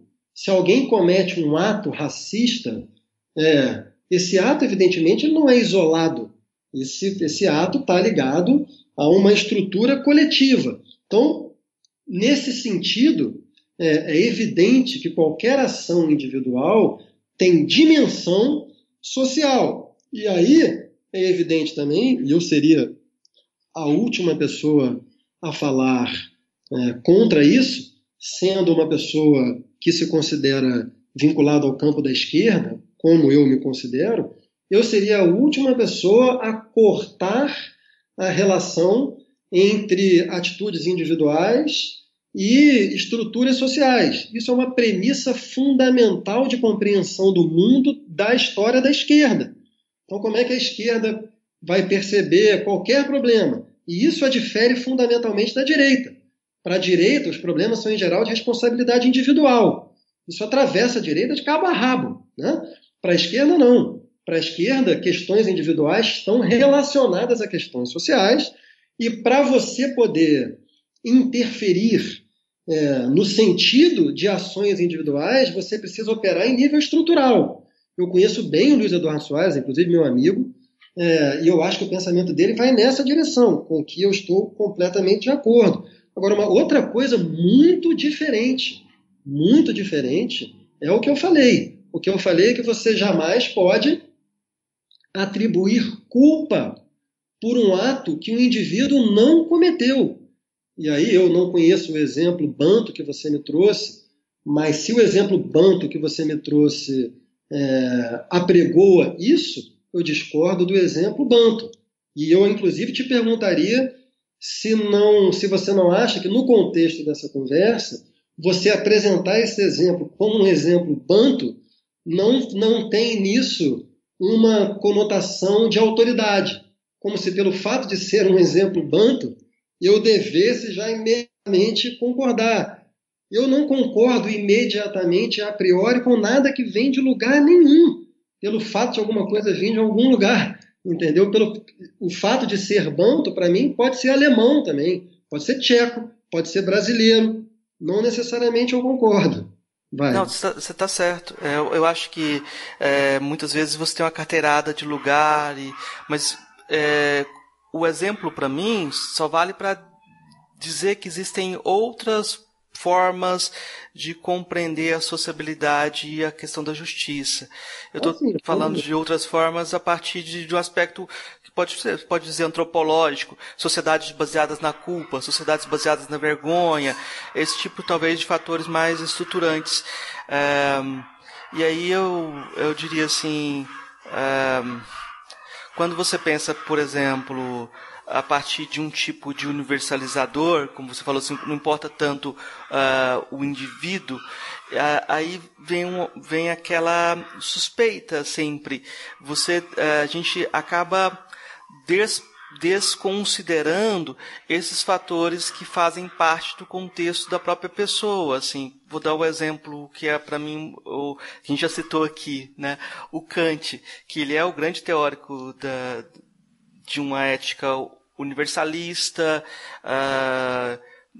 que é muito importante dentro da filosofia, etc. Mas se você olha a obra dele como um todo, dentro da antropologia, ele deu o contexto científico para a divisão racial entre os povos do mundo, né? Ele deu o contexto para você tornar as raças algo científico, né? E, de certa forma, os trabalhos dele de antropologia são extremamente problemáticos, porque funcionavam muito mais como piadas sobre o outro do que considerações sobre o outro. Então, como é que esse jogo de não instrumentalizar pode ser, você vai desconsiderar que o próprio Kant fazia isso, né? Então é muito complicado. Eu acho que vale a pena a gente entrar nisso um pouquinho. O seu exemplo me é muito caro, porque não só o Kant, mas a história do iluminismo e do liberalismo, antes e depois de Kant, né, é uma história que nos permite criticá-la a partir do que a gente poderia chamar de uma universalidade formal encobridora de desigualdades nas relações sociais efetivas. Isso é uma coisa que hoje em dia se conhece muito bem. Tem inúmeros livros, tem ensaio da Susan Buckmore sobre Hegel e o Haiti, tem o livro do Lossurdo, uma contra-história do liberalismo. Hoje em dia dá para falar com muita segurança de que a imensa maioria, quase a totalidade dos autores liberais eram racistas. A Revolução Americana é uma revolução democrática e escravagista. Os Founding Fathers dos Estados Unidos eram todos proprietários de escravos. John Locke tinha, se não me engano, posso estar cometendo uma imprecisão aqui, mas se não me engano, John Locke era sócio de uma companhia que era ou associada ao tráfico de escravos ou tinha negócios colonialistas, por exemplo. E por aí vai. E não só os liberais. Rousseau, o começo do contrato social, O contrato social começa com uma página sobre a escravidão, mas ali a escravidão, assim como ocorre em vários textos dos pensadores liberais, fundadores, né, pré-revolucionários, a escravidão ali é uma metáfora de uma situação da cidadania em contexto de monarquias. Mas o Rousseau fez vista grossa para a política imperialista francesa, para os escravos que realmente existiam. Então, assim, a crítica que você faz ao Kant é a crítica super estabelecida, e eu sou o primeiro a subscrevê-la. Só ainda a partir disso, assim, eu acho importante tratar de uma coisa que tem a ver ainda com o que a gente conversava antes e com o seu exemplo Banto, que é, eu preciso aqui esclarecer o lugar, digamos, político-ideológico de onde eu falo. Eu sou um liberal de esquerda. Para alguns, essa expressão pode parecer uma contradição em termos, para outros não, porque existe uma tradição que eu chamaria justamente de social-liberal ou de liberal de esquerda, a que pertencem alguns dos meus heróis intelectuais, assim, como Norberto Bobbio, por exemplo, ou John Rawls. E o que está em jogo para essa tradição, e portanto para mim, de um liberalismo de esquerda, é a tentativa de achar o melhor equilíbrio possível entre a afirmação dos direitos individuais, que é o grande patrimônio da tradição liberal, né? E a afirmação dos direitos ou de um pensamento coletivista, que é o grande patrimônio da tradição socialista ou de esquerda. Então, assim, eu tento me mover o tempo todo dentro dessa via estreita, dessa margem exígua, e que, no entanto, eu acho que é a operação, é a visão de mundo que se estabeleceu a partir dessa margem, dessa tentativa de equilíbrio, que muitas vezes lida com o que o Isaiah Berlin chama de metas incompatíveis. Tantas outras vezes não. Tantas outras vezes a afirmação do princípio da liberdade, do princípio da igualdade é compatível. Outras vezes não. Eu acho que essa tradição que procurou esse equilíbrio é a tradição responsável pelos melhores modelos sociais existentes no mundo, nas democracias modernas ocidentais. Eu não vou entrar aqui em outras sociedades, outras organizações sociais, outras civilizações, ameríndias, por exemplo, porque aí eu acho que a gente estaria diante de alguma coisa incomensurável. Mas dentro do que é dado pensar para nós, enquanto brasileiros, é esse o lugar que eu afirmo, é esse o lugar de onde eu falo, viu, Marcos? Isso é muito importante para mim afirmar, porque, e desculpa me estender, mas porque esse livro, A Vítima Tem Sempre Razão, ele foi escrito com esse objetivo. Ele foi escrito com o objetivo de firmar e expandir, na medida do possível, um espaço que eu considero perfeitamente possível entre a afirmação da razão identitária, vamos chamar assim, tá? E, por outro lado, a defesa de liberdades ou direitos individuais. Então, eu escrevi esse livro com o propósito de achar um equilíbrio, sabendo que o meu público-alvo, digamos assim, toda vez que eu falo essa palavra, eu me lembro do Tom Zé, que dizia que toda vez que ouve a expressão público-alvo, ele se abaixa com medo de levar um tiro. Mas, assim, sabendo que, digamos, os leitores menos resistentes aos meus argumentos seriam justamente aqueles que não se inscrevem de saída nos dois lados, nas duas trincheiras desse debate, que são, de um lado, os conservadores ou reacionários que desqualificam todos os pleitos, todas as premissas, todos os argumentos, todos os métodos de movimentos identitários, sob essa alcunha pejorativa do politicamente correto. Então, de um lado você tem essa trincheira, E, de outro lado, você também tem uma militância identitária dogmática. E, para mim, os dois lados estão errados. Existe um caminho do meio. Existe um caminho que é capaz de afirmar a razão fundamental dos pleitos identitários, como eu afirmo. E no livro isso está bastante exposto por meio de conceitos do Foucault, da tradição do reconhecimento, né, de Hegel, Honneth e tal. Eu afirmo isso com muita ênfase.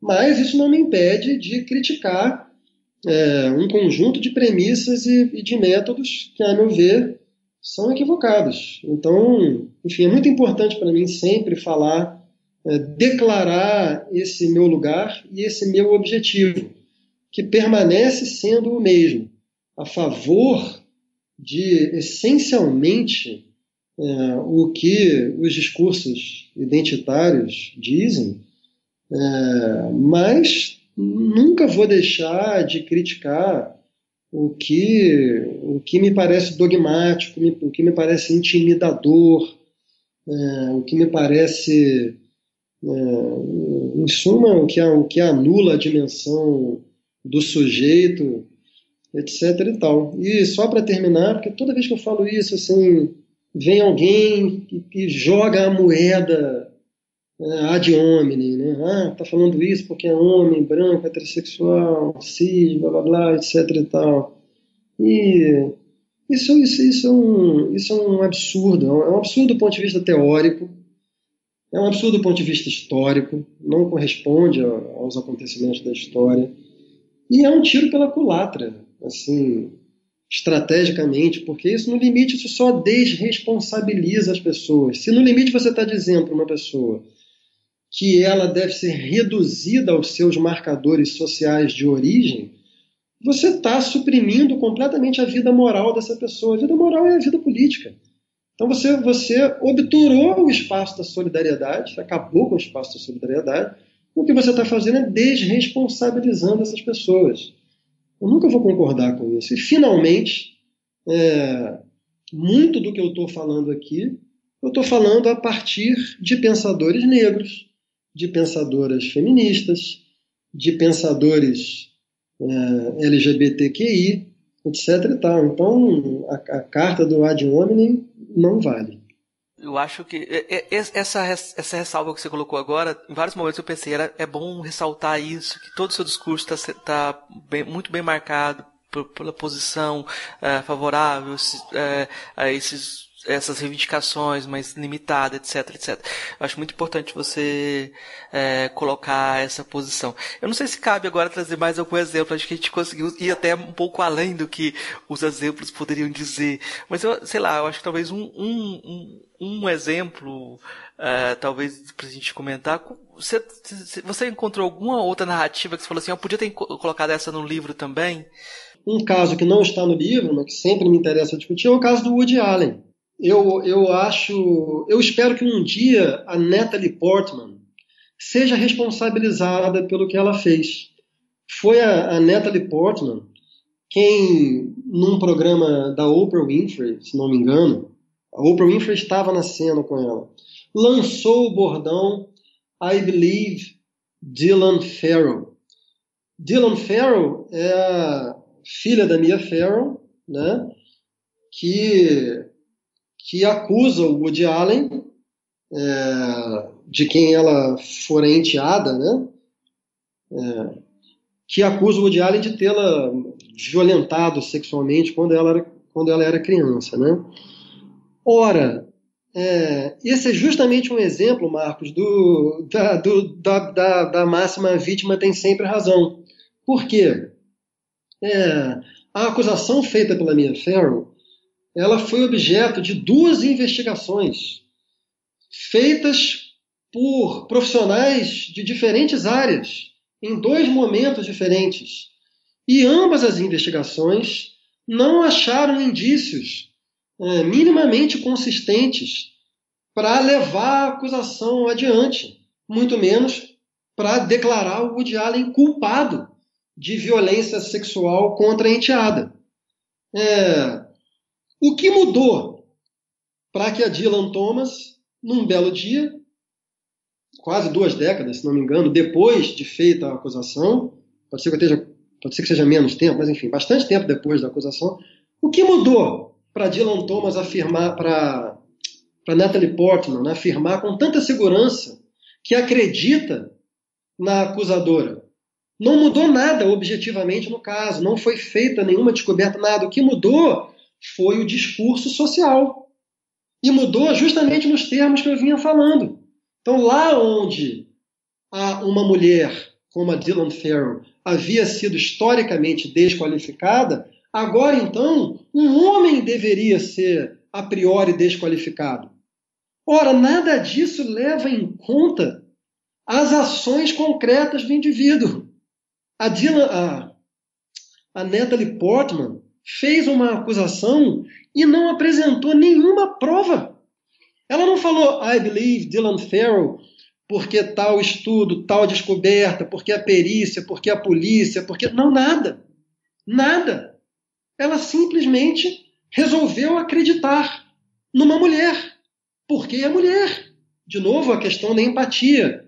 Ora, todo esse conjunto de comportamentos, assim, isso vai contra pilares fundamentais que a justiça ocidental, o direito ocidental e a justiça, assim, levaram séculos para construir. Isso é uma regressão absurda. Então, o Woody Allen continua a pagar. Recentemente, a editora francesa Hachette iria publicar a sua autobiografia e na hora H desistiu. Por quê? Por conta de uma campanha levada a cabo pelo Ronan Farrow, filho também da Mia Farrow, irmão da Dylan, que resolveu trazer tudo à tona de novo. E o que acontece? Essas empresas, em geral, elas orientam as suas políticas de acordo com o que elas avaliam que é o trend do mercado, porque, no fundo, a imensa maioria delas só está preocupada com os efeitos financeiros que vão sofrer. Então, desculpa o pequeno parênteses, a pequena digressão, mas outro dia, antes da decretação de quarentena, por causa da Covid, eu estava no aeroporto Santos Dumont, no Rio de Janeiro, e tinha uma série de anúncios da Uber. Assim, se você é machista, a Uber não é para você. Se você é preconceituoso, a Uber não é para você. Gente, a Uber é a empresa que virou uma espécie de epítome de uma inflexão importantíssima na história do capitalismo, que é a precarização radical do trabalho, a ponto de se falar em uberização. A Uber está realmente preocupada com o preconceito, com o racismo, com o preconceito de gênero? Não está. Então, tudo isso para dizer que, na verdade, assim, é muita coisa confusa. E para encerrar o assunto Woody Allen, o Woody Allen acabou pagando por um crime de que ele não é culpado, a menos que a gente abra mão, como essa militância identitária está disposta a fazer, de uma premissa fundamental do direito, que o ônus da prova cabe à acusação. Pelo amor de Deus, se as pessoas perderem de vista alguma coisa tão elementar quanto isso, tente imaginar o que é uma sociedade vivendo a partir da perda desse princípio. Então, você pode acusar qualquer pessoa, e se o seu discurso social está legitimado, a pessoa que sofre a acusação é imediatamente culpada. Gente, acordem, pelo amor de Deus. Tudo isso tendo sido dito, é importante dizer que o Woody Allen cometeu, na minha opinião, um ato moral execrável, pelo qual, aí sim, ele deveria ser responsabilizado, que é o fato de ele ter se envolvido numa relação erótica, amorosa, que se transformou num casamento, a meu ver, não importa, com a enteada da sua ex-mulher. No momento em que você faz isso, você tá obrigando todas as pessoas da sua família a lidarem com um trauma para o resto da vida delas. Eu acho isso uma coisa assim moralmente inaceitável. Então, por essa razão, eu acho que o Woody Allen deveria ser moralmente julgado. Se o debate sobre ele fosse esse, eu me engajaria nesse debate. Mas não. Ele está sendo acusado e imediatamente culpado por algo que ele não cometeu. E sem que o julgamento passe pelos trâmites e pelos fatores que o direito e a justiça acumularam durante anos. Esse caso é, para mim, um dos casos mais importantes da nossa época. Eu acho que é um ótimo caso, deveria estar no livro, na segunda edição. Então a gente termina o tema geral da nossa conversa, mas geralmente a gente faz a mesma pergunta para todos os convidados. São perguntas que pedem uma resposta mais curta, a gente pede a resposta mais curta, mas você vê o que você acha interessante responder, né? Que são perguntas mais gerais. A primeira pergunta é: o que é filosofia? Eu gosto de uma resposta dada por um russo, eu não sei nem se ele é filósofo. Quem cita esse russo, se eu não me engano, é o crítico de arte americano Danto. E a resposta é a seguinte: filósofo é aquele que vai mostrar que duas coisas aparentemente iguais, no fundo, são diferentes, e que duas coisas aparentemente diferentes, no fundo, são iguais. Segunda pergunta: qual a filósofa ou filósofo que mais lhe impressionou daqueles que conheceu pessoalmente? Olha, a partir dessa definição de filosofia que eu dei, que é passível de ser considerada extensiva a não filósofos, no sentido mais tradicional dessa palavra, né? Alguém ligado ao campo da filosofia, que pensa a partir da história da filosofia e tal. Talvez Mano Brown, por exemplo, acho que seria uma delas. Zé Miguel Wisnik. Talvez eu ficaria com esses dois, um pouco para brincar com tudo que eu falei aqui antes, que são justamente dois dos maiores representantes de duas tradições opostas do Brasil, né? Eu posso pedir para você explicar por que você escolhe os dois? Porque talvez o ouvinte não saiba. Posso. O Zé Miguel Wisnik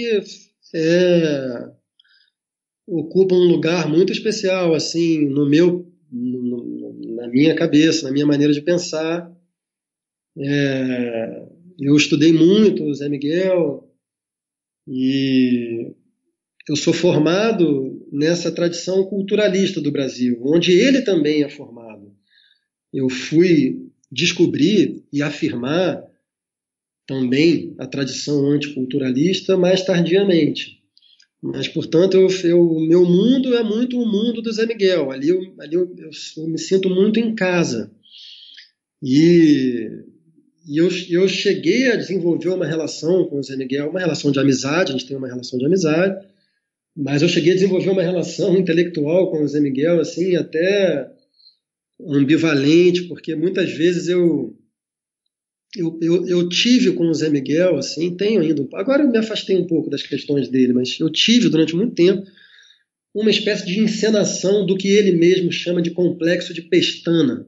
Pestana é um personagem de um conto do Machado de Assis, que era um músico que tinha desejos de compor uma obra dentro da tradição clássica erudita, mas toda vez que ele sentava ao piano, o que saía era uma polca machichada. E ele fazia muito sucesso com aquelas polcas, mas o sucesso dele era muito frustrante, porque no fundo o que ele queria era fazer uma sonata, etc. E tem um dia que ele se senta ao piano e ele está muito inspirado, e sobre o piano dele tem um retrato de Chopin, e ele cria uma peça dentro do cânone clássico e que ele considera maravilhosa, que é original. Ele vai mostrar para a mulher dele. E ele toca aquilo, e a mulher dele, quando ele termina, a mulher dele vira para ele e fala assim: mas vem cá, toca essa passagem aí de novo. Tal. Isso não é Chopin? E ele desmorona. E eu, muitas vezes, assim, escrevendo coisas, assim, passagens que eu achava que eu tinha chegado a uma formulação bem criativa e tudo, passava um tempo, eu ia ler alguma coisa do Zé Miguel e estava lá. Então, enfim, Esse é o Zé Miguel para mim. E o Mano Brown, porque é para mim um herói social, assim, esteticamente é dono de uma obra que talvez seja a última grande obra fundamental da música brasileira. Assim, eu a princípio afirmaria que a obra dos Racionais não tem igual. Nada que veio depois tem a mesma relevância formal e social. Então, quer dizer, isso por si só já me faz citá-lo aqui, né? Assim, é muito raro você encontrar uma obra que tem essa dupla articulação na mesma escala, né? Mas eu o citei como filósofo precisamente porque eu acho que ele fez, sobretudo em anos recentes, a passagem de uma perspectiva mais alinhada a determinados discursos estabelecidos, no caso da tradição do movimento negro norte-americano, né? Mas nos últimos anos ele fez uma passagem sem abrir mão disso, já que eu estou conversando com um filósofo, ele, numa espécie de Aufhebung, né? De supra-assunção, sem abrir mão disso, ele fez uma passagem desse pensamento para um pensamento muito livre, nada dogmático. Eu tive a honra de participar de um debate com o Mano Brown em torno desse livro aí, A Vítima Tem Sempre Razão. Ele não tinha lido o livro quando a gente debateu, mas nem precisava, a gente debateu sobre questões, que são as questões do livro, são questões que ele conhece muito bem. E, a certa altura da conversa, depois de eu ter exposto esses problemas relacionados ao utilitarismo, à justiça e tal, ele me contou uma anedota, que era mais ou menos assim: uma senhora da comunidade dele tinha o procurado para reclamar dele, da influência dele, dizendo que o filho dela era branco e que, por ter ouvido muito o Mano Brown, o filho dela agora passava a defender as pessoas negras e, às vezes, com o risco da própria pele, diante da polícia e tal. E o Mano Brown virou para a mulher e falou assim: olha, seu filho é um herói, a senhora devia estar orgulhosa do seu filho. E virou para mim e falou essa frase que eu nunca me esqueci, falou: justiça berra. Justiça berra. Que é, para mim, a fórmula do Mano Brown para justamente dizer da dimensão universal da justiça. Não importa de onde vem a justiça, qualquer um é capaz de fazer justiça. E é preciso que se reconheça essa dimensão universal da justiça. Como, e de novo, né, para não abrir mão da dialética, como é igualmente necessário reconhecer a dimensão universal meramente formal da justiça, o modo como essa dimensão formal historicamente apenas encobriu relações sociais efetivas de domínio, e tentar fazer uma articulação entre esses dois níveis. É o melhor que eu posso oferecer. Tá. A última pergunta é: qual a filósofa ou filósofo favorito? A filósofa talvez seja Hannah Arendt, mas eu gosto muito também da Elisabeth Badinter. Tem muitos, né? Eu vou acabar. Eu falei da Hannah Arendt aqui também porque eu estudei também, enfim, já estudo a Hannah Arendt há algum tempo, mas recentemente estou envolvido com questões dela, por isso que ela foi a primeira que me veio à cabeça. Então vou falar de alguma coisa que eu também estou estudando agora, assim, né? Filósofo, talvez o Rawls. Talvez o Rawls, porque como eu falei, assim, eu acho a teoria da justiça do Rawls o melhor modelo social já pensado, porque justamente é para mim o que melhor corresponde aos ideais dessa tradição de liberais de esquerda, né? Então eu considero o Rawls muito de esquerda, e muito liberal. E é exatamente nessas intensidades que eu me reconheço. Indicações. O que você indica para o nosso ouvinte de coisas que você está produzindo, livros? Eu vou dar 3 indicações, então. Duas delas eu já falei aqui. Eu queria indicar esse livro do Karl Jaspers, A Questão da Culpa, porque muitas vezes tem me perguntado assim, o que eu recomendo para ajudar a compreender a situação do Brasil contemporâneo. E o que eu tenho falado é isso, o livro que eu vou indicar não é nem um livro brasileiro, nem contemporâneo, mas é um dos livros que melhor ajudam a nos entender, que é esse, do Karl Jaspers, A Questão da Culpa, a Alemanha e o Nazismo. Esse é um. O outro é o livro que eu mencionei muito en passant na nossa conversa, que é dessa francesa chamada Olivia Gazalet. Esse aí é só para quem lê francês, por enquanto, ou talvez já tenha sido traduzido para outra língua, mas não para o português, que se chama Le mythe de la virilité, un piège pour le deux sexes. E é um verdadeiro tour de force, assim, ela é filósofa, e ela realmente resolveu pegar o touro à unha e resolveu estudar a história do patriarcado e vai até o Paleolítico. E ela escreve muito bem, com muita clareza e fluidez, e tem descobertas assim extraordinárias que ela faz ao longo do livro. E eu gosto muito da maneira como ela pensa também. E vai pensar a questão dos gêneros dentro de uma perspectiva relacional, considerando muito importante pensar a questão das masculinidades. Então é um livraço e eu gosto muito da perspectiva teórica e política dela. E finalmente, cara, um livro bem pouco conhecido, também está aqui na minha frente porque eu tenho trabalhado com essas coisas, que é o livro de um jovem filósofo que é negro, de São Paulo, chamado Douglas Rodrigues Barros. O livro se chama Lugar de Negro, Lugar de Branco, Esboço para uma Crítica à Metafísica Racial. É da editora Edra. E é um ensaio relativamente breve, onde ele faz uma leitura muito bonita do Fanon e passa por temas muito importantes assim, dos movimentos negros. E defende, digamos assim, eu diria que a perspectiva fundamental dele é a de uma crítica ao que talvez a gente possa chamar de mainstream do movimento negro contemporâneo, que a ele parece assumir uma posição liberal e que acabaria ao pensar que está combatendo questões estruturais, com uma outra mão as está realimentando. A perspectiva dele é uma perspectiva assim, de fundo marxista, que afirma um universalismo a partir desse repertório de classe e tal.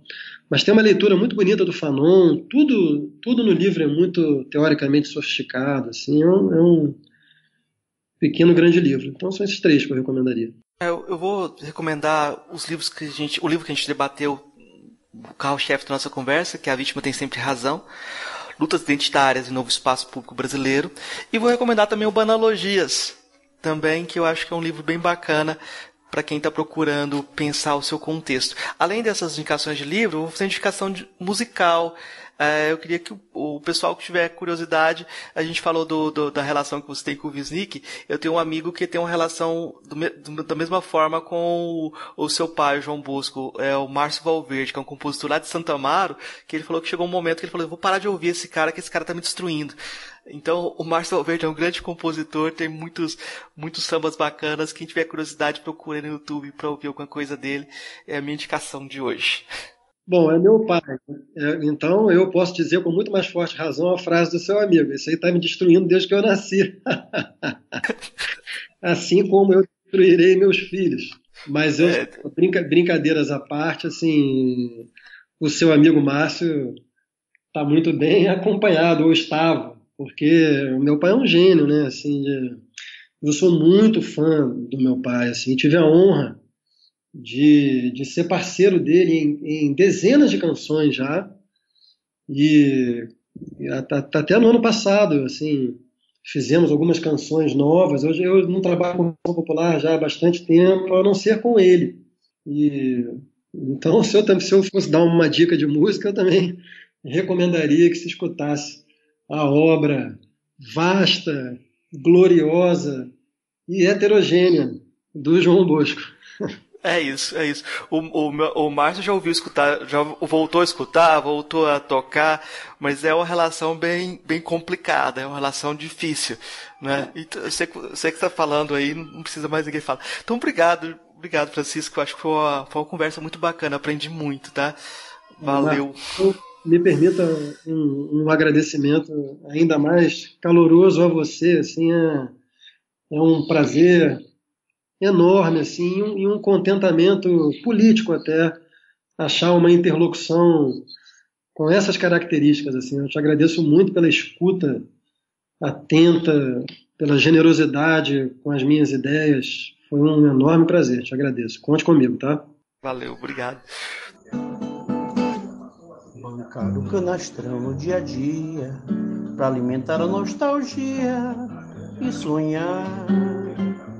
Lutar para manter a chama acesa, para não deixar a correnteza nos levar.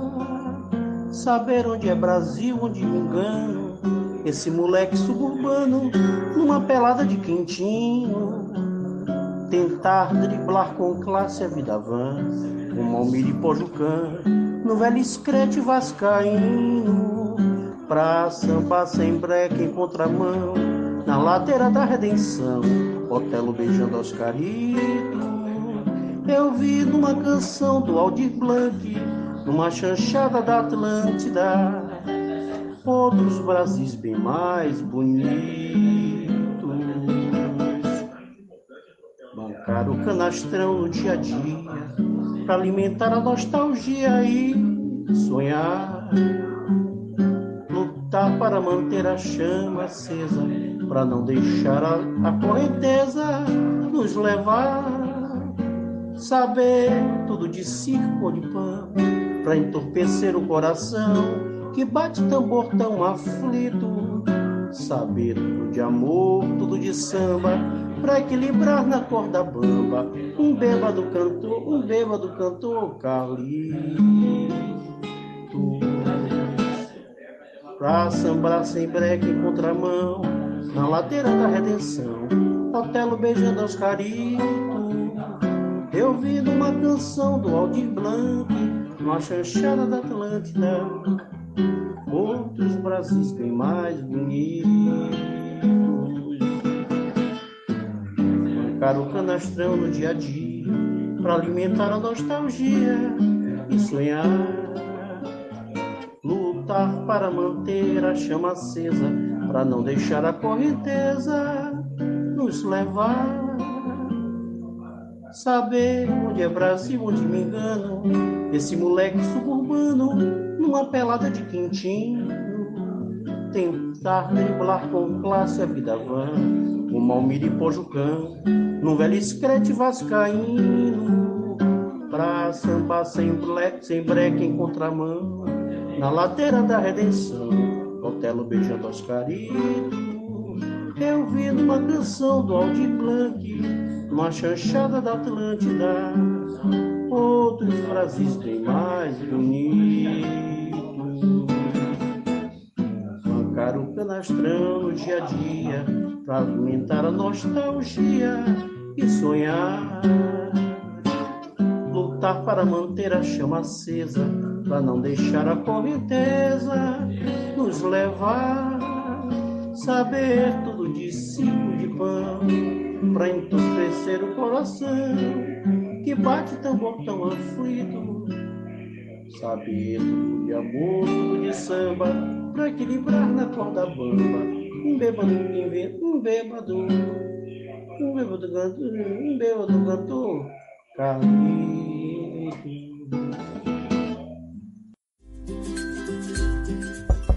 Ei, gostou do nosso episódio? Apoia a gente lá no Catarse, é só R$5 por mês, o preço de um cafezinho. Ajuda a gente a continuar divulgando a filosofia no Brasil. catarse.me/filosofia_pop.